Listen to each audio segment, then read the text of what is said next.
Le camp militaire de Kati au Mali est en pleine ébullition, alors que le tout nouveau président malien Ibrahim Boubacar Keïta est depuis le week-end dernier à Paris. La tension est montée d'un cran lundi dans la ville garnison de Kati, où des jeunes soldats ont manifesté leurs griefs. Ces soldats en colère estiment avoir été lésés dans les récentes nominations en grade. Résolus à se faire entendre et à rentrer dans leur droit de guerre, les soldats, comptant aussi bien des hommes de rang que des sous-officiers, ont investi le siège du comité de suivi de la réforme des forces de défense et de sécurité du Mali. Dans la foulée, le secrétaire général du comité de suivi de la réforme des forces de défense maliennes, Mohamed Cheikh El Abid Diallo, a été enlevé et amené vers une destination inconnue. Le colonel Mohamed Cheikh El Abid Diallo était le secrétaire particulier du président du Comité national pour le redressement de la démocratie et la restauration de l'État, l'ex-capitaine putschiste Amadou Aya Sanogo, devenu général.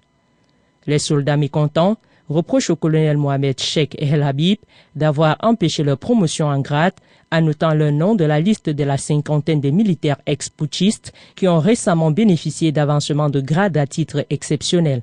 Ces soldats soulignent par ailleurs que leur mentor, Kounaré, présenté comme le numéro 2 de l'ex-junte, méritait d'être élevé au grade de colonel.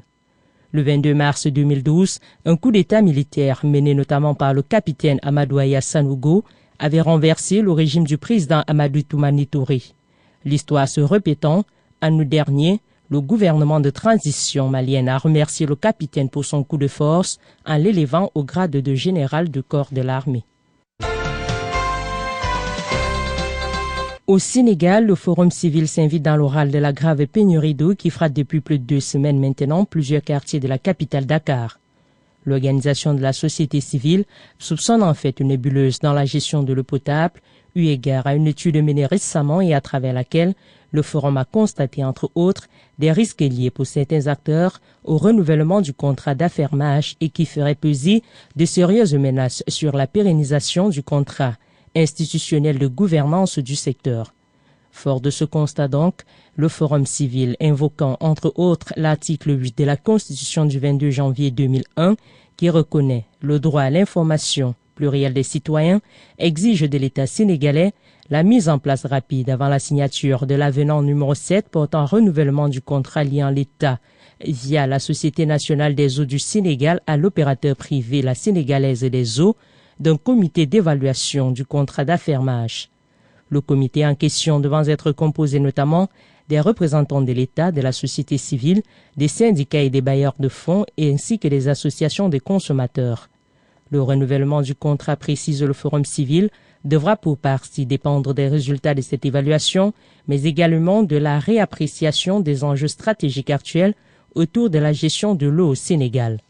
Le Forum civil a par ailleurs rappelé dans ce contexte la non-maîtrise de l'information sur l'évaluation de la configuration du capital du repreneur initial stratégique français Bouygues, qui a évolué en 2009 sous le règne du prédécesseur de Macky Sall, Maître Abdoulaye Wade, qui en avait été informé.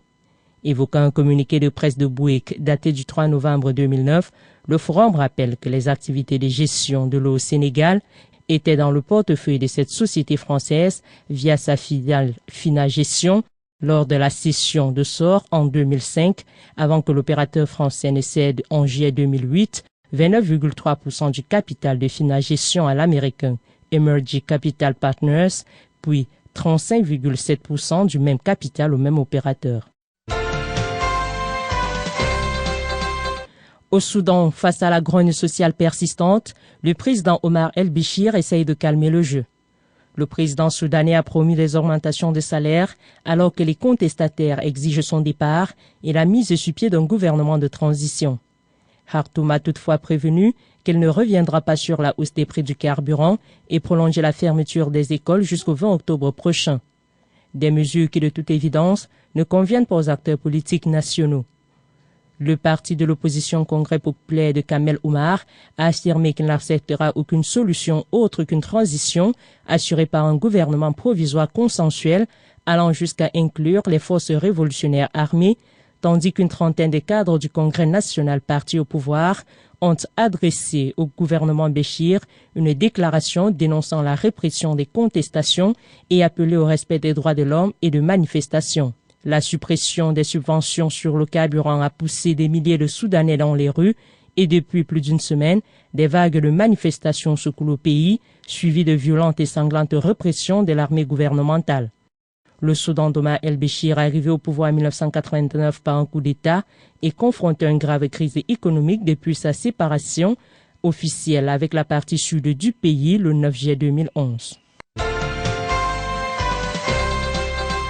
La dernière déclaration forte et nouveau sujet à polémique est venue de Kampala où les discussions s'enlisent entre les autorités congolaises et le M23, c'est celle du président ougandais Yoweri Museveni. Le chef de l'État ougandais, par ailleurs médiateur de la conférence internationale pour la région des Grands Lacs sur la crise en RDC, dès son retour de New York, a exigé l'amnistie au bénéfice des rebelles congolais. L'amnistie pour les membres du M23 est une question ultra sensible sur laquelle les Congolais n'entendent nullement transiger du fait qu'il s'agit des criminels de guerre bien connus qui écument le mouvement. Sans détour, le gouvernement congolais a ouvertement rejeté cette proposition du président Kaguta Museveni, arguant que cette proposition est un piège visant à ramener la RDC dans les erreurs de 2009 lorsqu'il avait été question de négocier l'accord de Goma entre le CNDP, géniteur du M23 et le gouvernement. L'amnistie pour les membres du M23 prend en outre à contre-pied la vision qui est actuellement celle de la communauté internationale, qui est pas de grâce pour les gens qui ont tué, pillé et violé des femmes et des enfants, enrôlés de force et des enfants soldats notamment. L'Ouganda, à l'instar du Rwanda, sont accusés par Kinshasa des ONG de défense des droits de l'homme ainsi que des experts onusiens d'être la mamelle nourricière des rebelles congolais du M23. Des accusations toujours rejetées par Kigali et Kampala.